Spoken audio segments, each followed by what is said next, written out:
Hey Sea Dragons, welcome to Art. I'm Mr. Horner. In this video we're going to talk all about watercolor.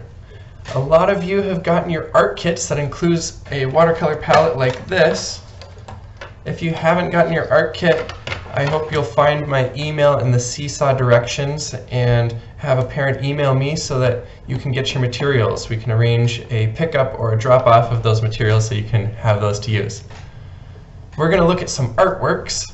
Then I'm going to show you how to take care of your materials, things you can do with them, and then I'll make an artwork to show you. Watercolor paints have been around for thousands of years. It's just two parts really. There's a pigment, which is the color, dust and dirt that's in the paint, and there's the binder, which is the glue that holds it together. And the way watercolor works is you add water to dissolve the binder. That lets you smear around the colorful dirt on the paper. This is a watercolor painting by Andrew Wyeth called Coming Storm. So over here we can see these dark clouds over the water, and then it looks like a beach with some rocks and maybe kelp and stuff that's washed up on the shore. It's kind of a bright sky and dark clouds moving across that. I chose this artwork because it shows lots of the things that you can do with watercolor that you can't really with other paints.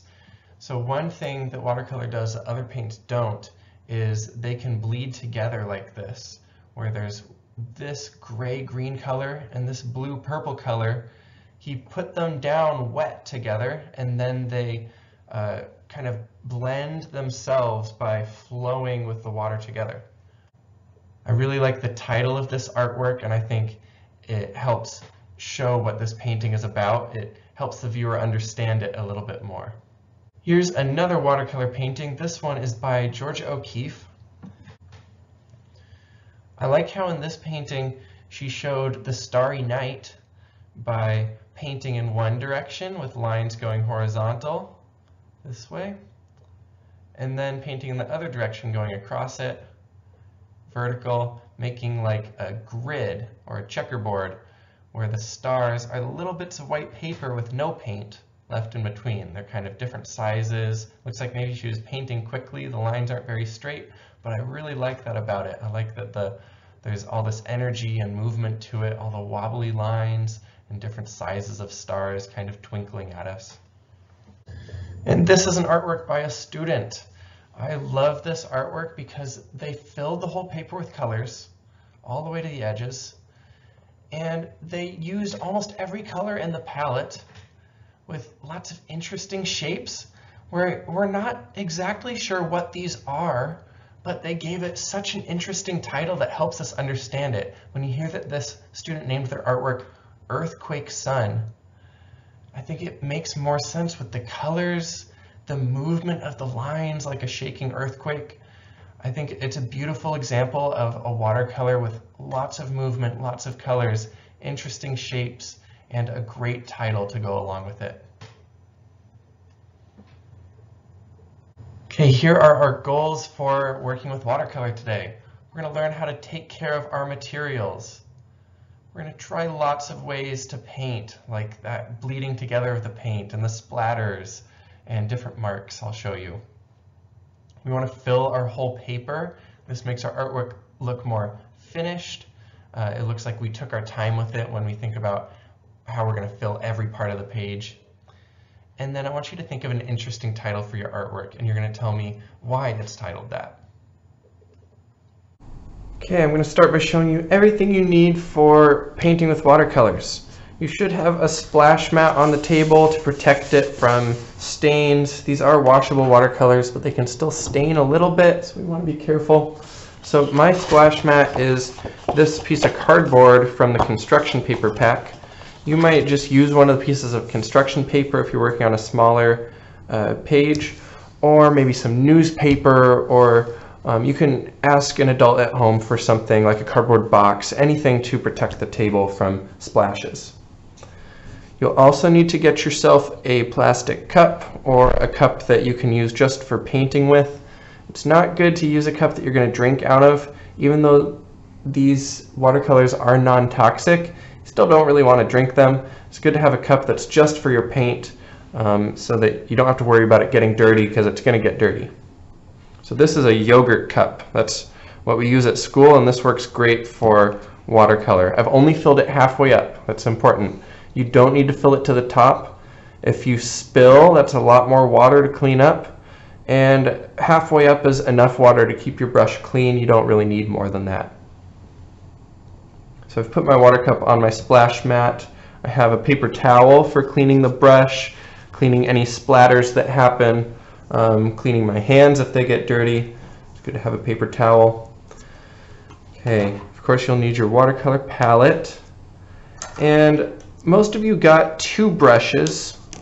You got one of these with your watercolors, and you either got a big brush or a small brush like this. There weren't enough brushes for everybody to have all the same things, but these 2 extra brushes that you got are pretty nice, so don't worry about if you didn't get a large brush. You still got a nice small brush. It's a bit different than this one. It's a different shape and a different texture, so it's good to have both. And then you'll need a paper. I'm going to take a paper out of this little sketchbook. These work okay for watercolor. If you got the big sketchbook in your kit, that watercolor, or that paper, is actually pretty good for watercolor. So you want to get one of those.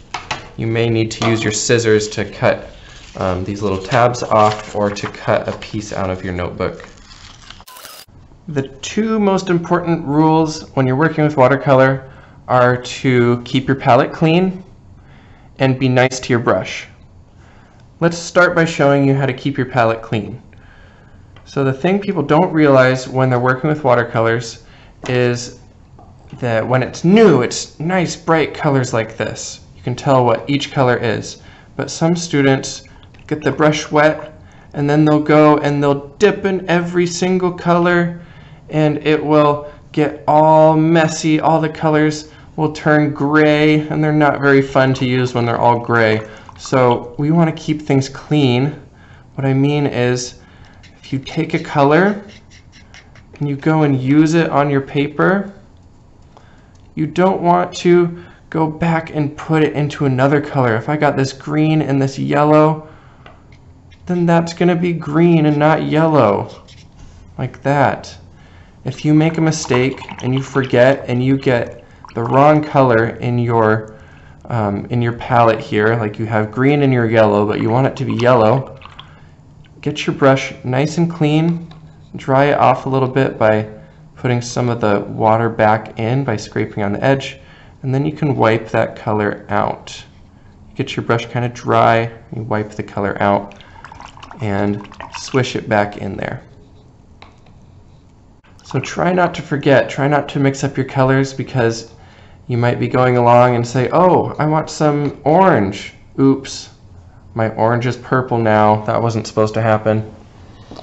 If you want to mix colors, you want to remember to mix on your lid here.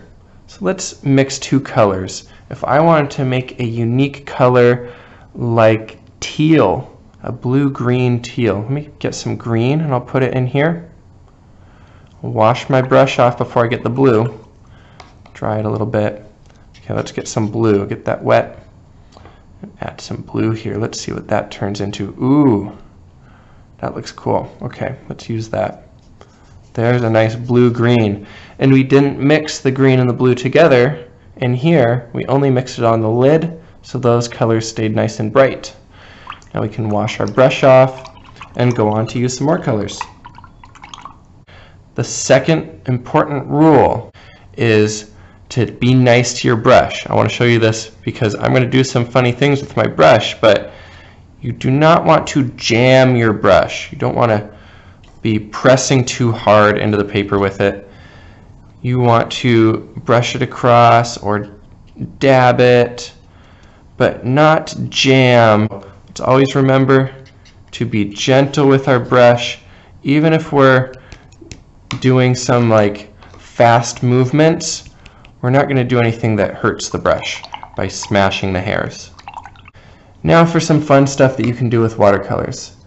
This is, I think, most of my students' favorite thing, let's get a dark color here. We haven't tried one of these.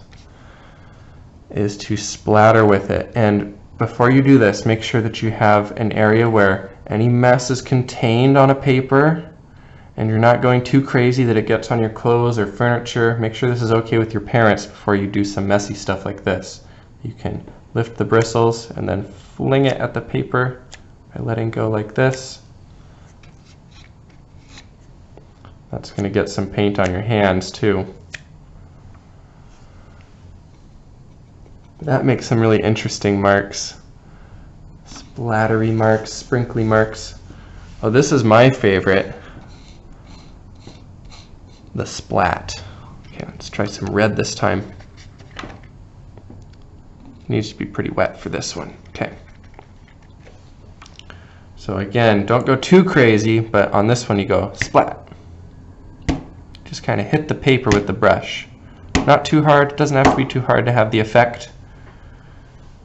But it gets these little drips that spray out when it hits the paper.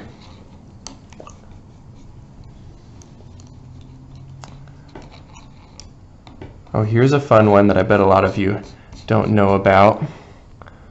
Let's get blue this time. Okay, again, you need a lot of water for this one. We're going to do a drip. I'm going to make a puddle here on the paper. Let's get some more water. Okay, making a puddle. And then you lift the paper and you let it run down. Watch what it does. You can even move the paper to make it go a different direction.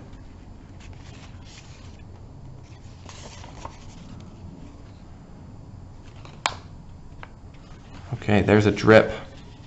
Oh, let's try the one called bleeding, where we have this wet blue here. Let's add another color to that that's also wet and see if they run together. Let's try red. We'll let the red and the blue run together. So let's put another puddle right by that blue. We'll let them go there, see what they do.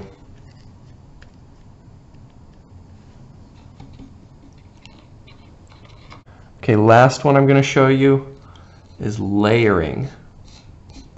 So that's where you have a color that is already down. You have to let it dry first. So let me go back to, I'll go to this teal part, because this is one of the first parts I did, and I'll put another color over it. So after it dries, you put another color over it, and it will change the color that it goes over.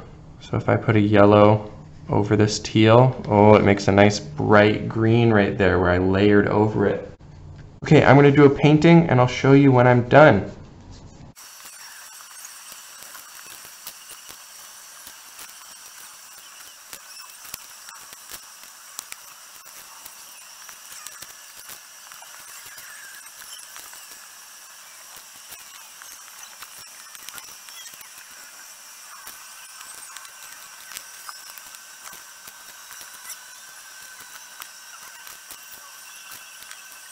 Here's my painting that I did, and when you put your painting on Seesaw, like I said, I want you to tell me what it's called and why you gave it that title.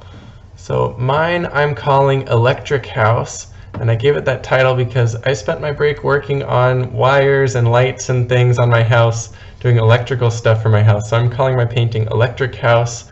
The yellow lines in my painting are the electric wires. There's some tools around it, and different lights and windows and electric boxes and things in here. And I painted it with colors and shapes and stuff that I wanted to give the feeling of kind of like that earthquake sun painting that we saw by a student. I really liked that one, and I wanted to try to make my own kind of like that. So this is my Electric House painting. So when you put your picture on there, tell me what it's called and why you gave it that title. I'm excited to see what you paint. This was a lot of fun for me to do. I hope you have fun with yours too. See you later.